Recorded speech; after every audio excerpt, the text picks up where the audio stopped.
अरे लाली लाली ओठावा से अरे बरसे लाल लैया हो की रस चुएला। लाली लाली ओठावा से बरसे लाल लैया हो की रस चुएला, हो की रस चुएला। आप कह रहे हैं सबसे पहले तो सभी को मेरा नमस्ते प्रणाम। अमृता दीक्षित को जितने भी लोग देखते हैं सभी को। लड़का लोग ज्यादा देखता है आपको? नहीं, लड़की लोग ज्यादा देखती हैं। आप लोग ज्यादा देखते हैं ना जी? यस। आप जो नहीं हो देखते हैं इज्जत बचाने के लिए हाथ उठा देंगे। नहीं, हाथ उठाओ, हाथ उठाओ। ये कहाँ की रीत है? क्या बात है, प्यार करने वाले ऐसे होने चाहिए कि हाथ उठाओ कहाँ की रीत है। और सच्चे दिल से जो मैया के दरबार में हाथ उठाया समझो उसकी जीत ही जीत है, जीत ही जीत है ना? लेकिन शिवेश जी जब मिलते हैं तो यही बोलते हैं कि लाले लाले, और इसमें आगे आगे आ जाइए, इसमें सीटी मारता है। हाँ आगे। हाँ, तो शिवेश जी जब मिलते हैं तो ये बोलते हैं कि अरे लाले लाले। गाने के लिए कि पहले इस्तेमाल करें फिर विश्वास करें, गाइए तब ना विश्वास करिएगा। हाँ, थोड़ा सा आप इसको संभालिए, जो भी हो सकता। तो हम कहना चाहते हैं कि देखो लगान चढ़ गइल बा, अच्छा, और लइकन के भाव बढ़ गइल बा, अच्छा, कि तिलक दहेज देखी दीहाना धोखा, हम तो तुम्हारे हैं सना, कि मम्मी कसम जानू मम्मी कसम, तोहरे भरोसे कुंवर बने,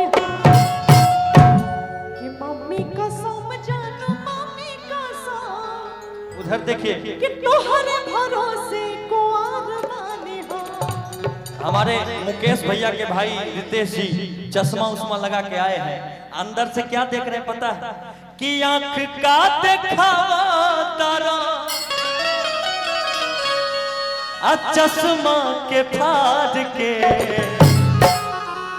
अरे आंख का देखावा तारा चश्मा के फाड़ के, चलल करो ए बबुनी ओढ़नी संभार के, चलल करो ए बबुनी ओढ़नी संभार के।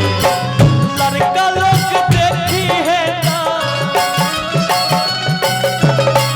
लड़का लोग देखी है ना जवानी के कार के, चलल करो ए बबुनी ओढ़नी संभार के, चलल करो ए सुगनी ओढ़नी संभार के। आप क्या बोल रहे थे? हम यही बोल रहे थे कि देखो लगन चढ़ गइल बा।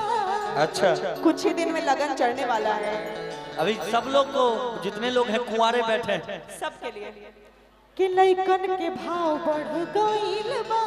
हाँ, अब प्यार करत तारा तो याद रखी हा कि तिलक दहेज देखी दीहाना धोखा, हम तो तुम्हारे हैं सोना, कि मम्मी कसम जानू मम्मी कसम, तोहरे भरोसे कुंवर बने।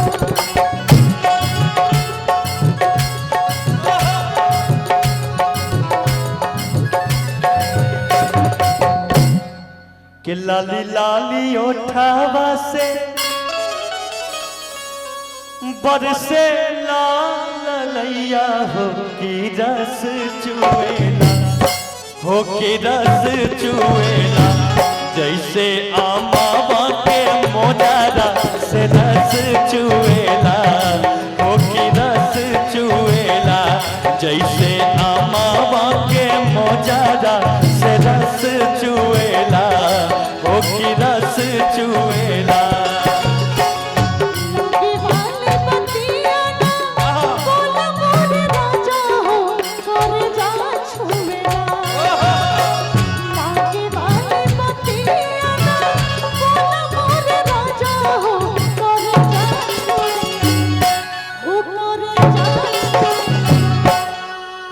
मीठी मीठी बोल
तोहर